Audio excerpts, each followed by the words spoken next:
The Catholic Morning Show. Good morning again, once and all. So happy to have you with us here on the Catholic Morning Show. Hope to getting things moving on this Monday for you. I'm Bo Bonner with Alexia Baker, Aidan Pugh, and Brady Grimm.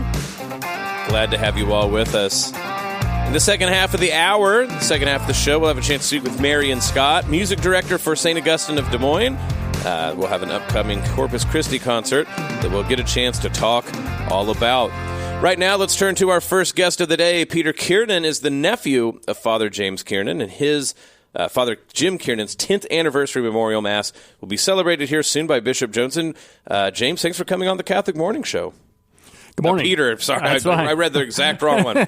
Peter, thank you for coming on the Catholic Morning Show. So wonderful. Yeah, so what is it like to, be related to someone that you start talking about 10th anniversary memorial masses? Well, it's a blessing. It's just wonderful. All the people in the diocese that remind you of, they remember Father Jim and all the great works he did. So it's nice to know that he's still remembered and prayed for. Well, I have to say, when I came here about 10 years ago to Iowa, I know that many of the friends that I've made out of the gate, that Father James was elemental to so many vocation stories, to bringing people back to the faith, to giving people a firm direction.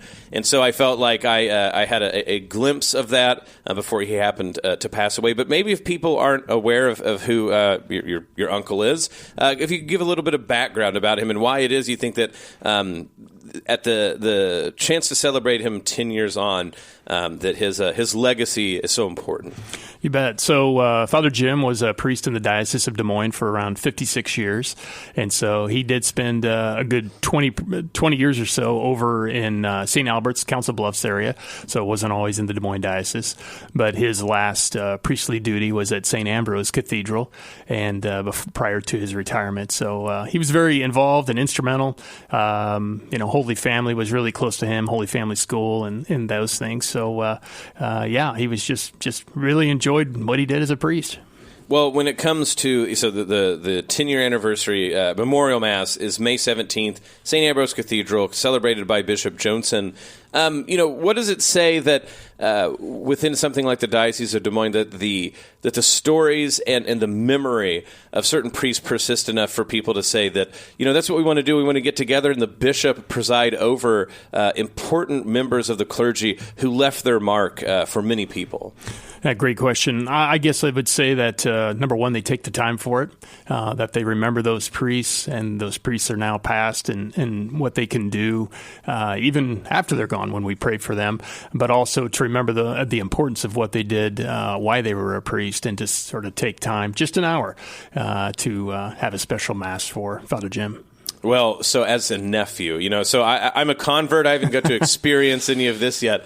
But what's it like to be the nephew of the priest everybody knows? Oh, it's wonderful. It's almost a little bit of a rock star. When he was with me, we'd walk around and someone would always stop him, whether he'd be in his black and whites or he'd just be in a flannel shirt. Everybody knew Father Jim and wherever we would go. So that was always fun. But he would always have a couple things. He'd always ask me before he would leave, "Did you remember?"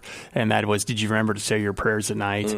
And he'd always emphasize, "Don't say the sign of the cross, pray it." And in difficult times, he would just say a quick prayer, "Jesus, I know you're with me." That's it, And but it was it was wonderful to have him as an uncle. Now, did you get to hear, growing up, stories of like why he decided to become a priest, or what his calling was, or what was it for him? What did it mean to him to be a priest, here in Iowa? Yeah, so I don't know the exact moment that he decided to become a priest. Back in the day, they grew up on a farm near Boonville, Iowa, so they came into Dowling Catholic, and of course they boarded there. So I would say his immersion and always having the priests around probably were of great significance. I know my grandfather and grandmother, Kiernan, were very, very religious, very devout, so I think that had a big influence. I think he said that his grandmother, it'd be Grandmother Watts, she was a big influence, and then he always remembers my grandfather kneeling at the bed before he'd go out and farm in the morning. He would always say those two really had a big impression on him. Well, that goes to show you, of course, how much things have changed. Boarding at Dowling, that's a different world maybe than some of us can remember. But to be a part of a diocese over such a large swath of time, it's obvious, that people get to know you, like we've been talking about, that the rock star sort of idea. But to establish this idea of being able to deeply form, both out at Council Bluffs and here in Des Moines, those connections. In some ways, the fact that 10 years later we're still talking about that ministry is maybe reflective of how great a gift the priesthood can be when people when priests take it that seriously. Absolutely. And I think one thing with Father Jim, I would always ask him when he would get a new assignment, how did you end up here? And he would always say, I just go where the bishop wants me to go. And I think that was just part of his, his holiness and sort of his, what do you want to call it? Just his priestly duties of just put me where you want me, God, and then I'll take it from there. Yeah. Well, and, talking a little bit before we jumped on air here, it sounds like that there's an element of that, of course, that's extended into your life since his passing. So if you don't mind telling us a little bit more about that. Absolutely. I mean, after his passing, which was quite difficult, as I told the bishop when I met with him on Friday in preparation for the Mass this coming Sunday, you almost feel what the apostles felt. This person is gone, now what? How do we carry on? But just all the priests, I know Bishop Pates and the people who work at the diocese have been wonderful. All the people who I've met, again, even today, when I talk to them, they're like, oh, I remember Father Jim would come in and say this, or, we miss him so much. But I guess two people who I've met who I've become really good friends with would be Mark and John Parrish at Caldwell Parish Funeral Home. I always sort of had a calling when I was younger, even though I work for a large equipment manufacturer. They sort of took me under their wing. They were there when Father Jim passed and were very helpful. And I have to be honest, today I work part-time for them. Nice. And I do Catholic services, especially the priests and the nuns, which I really, really enjoy. But they've been they've just been very, very wonderful to work with. Well, I think that one of the things that it's important to start paying attention to when we think about a Catholic life, that all of those elements of a Catholic life, yes, about your vocation, whether that's priest or married or things like this, but even in death, right? The ability to die well, to die in the arms of the church, and that people come together, and then you start to see a living legacy of, it sounds like that it was upon this sad event that people that you maybe knew became fast friends, that there's a way that even in death, Father Jim was looking out for you in that regard. Yeah, it's been wonderful. I think in those occasions which are difficult, you have to really turn and say, how can I be more of a servant to God and carry the cross? And I will tell you that some people are like, I think it'd be very sad and difficult working at funerals, but really it's quite rejoicing, doing the corporal works of mercy. And then, of course, when they see my name badge, they're like, hey, were you related to Father Jim and all this other stuff? And then I know some of the older priests and razz them a little bit. So it's just a wonderful, wonderful experience. I would say to all of our listeners on the radio today, I cannot stress enough to make sure your funerals are pre-planned. Mm-hmm. I know that sounds morbid and people don't want to face sort of that reality, but we've seen it many, many times where people come in and they don't know. And a lot of people who are fallen away Catholics may not want a service for mom and dad.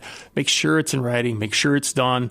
And the last thing I can say is, if you have pre-planned and you're at a different funeral home and you don't like that funeral home, you can transfer it. Yeah. You would be amazed. Even some of the priests would say to me, I didn't think that was possible. Absolutely. You can take it and go anywhere you want to go. So that's totally up to you. So. Well, I think that when it comes to both the spiritual and corporal work of mercy that's associated with the dead, so praying for the dead, of course, something always important to do and something that we can all do.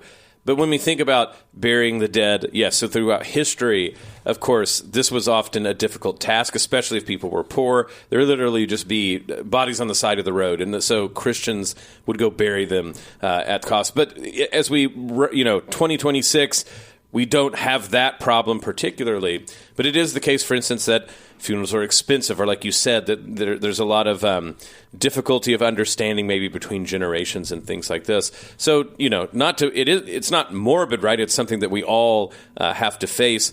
So, to think about that, not only for yourself, but then to ask maybe your grandparents, your parents, or something like this, certainly falls within that corporal work of mercy. Absolutely. And I will tell you, I've been very impressed with Mark and John. Some of the people that come in who really have nothing, and how they take care of those people, the children especially. And so just seeing that, I think a lot of people think sometimes funeral homes are in business and they take this money. They really don't. It's just an amazing, holy opportunity to be part of that. Well, it's not only the case, of course. We've talked about the grand ramifications of Father Jim's life. And, of course, it lives on in that way, and then, his soul as well. But it is 2026, and he did live into the sort of modern world. So that means there's actually a chance that if people want to go see and hear him, they can actually do so on the internet, of course. That's correct. Yeah, there's 2 videos out on YouTube. One of them is his last Mass, the very last Mass he said before he passed away that evening, and it was during Pentecost. And so it's very, very powerful, and I watch it over and over, so very fortunate about that. So I know there's a 2 CD discs that was recorded at Saint Ambrose many years ago. I don't know if that's at the Iowa Catholic Bookstore or not. I'd have to check on that, but something we need to probably get out online so everyone can hear it. So just so people know, to spell, because Kiernan is Kiernan. It's Kiernan. Ki, we have it both ways. That's why I was trying to check. Yeah, so Kiernan. And so that's how you can look him up, right? If you're going to go look at YouTube. That's right. And but one more time before we let you go. Sure. The Memorial Mass, tell us when it is, and open to the public, I take it. Absolutely, yeah. Sunday, May 17th at Saint Ambrose Cathedral. Bishop Johnson will be celebrating, and I would think other retired priests, I hope, will be there to co-celebrate. We'll have some prayer cards there donated by Caldwell Parish, and so no real big pomp and circumstance, nothing like that. It's just going to be just a wonderful memorial Mass. Well, before we let you go, I'm thinking I know what you're going to say, but if there's a nugget, one sentence that you would imagine Father Jim would like everybody and the listeners to keep in mind, what would it be? Let's see. That is a really, really great question. I think he would probably say, "Did you remember?" Yeah, that's what I was thinking. Did you remember? Did you remember? Yeah. Even at being 54, I'm sure the guilt, if he's pointing his finger at me, I would say, I do now more than ever. So wonderful, dude, and we're going to remember him. So, like a wonderful way to do this. Peter Kiernan is the nephew of Father James Kiernan. His Father Jim Kiernan's 10th anniversary memorial Mass. One more time, May 17th at Saint Ambrose Cathedral. Peter, thank you for coming on the Catholic Morning Show. Thanks, Bo.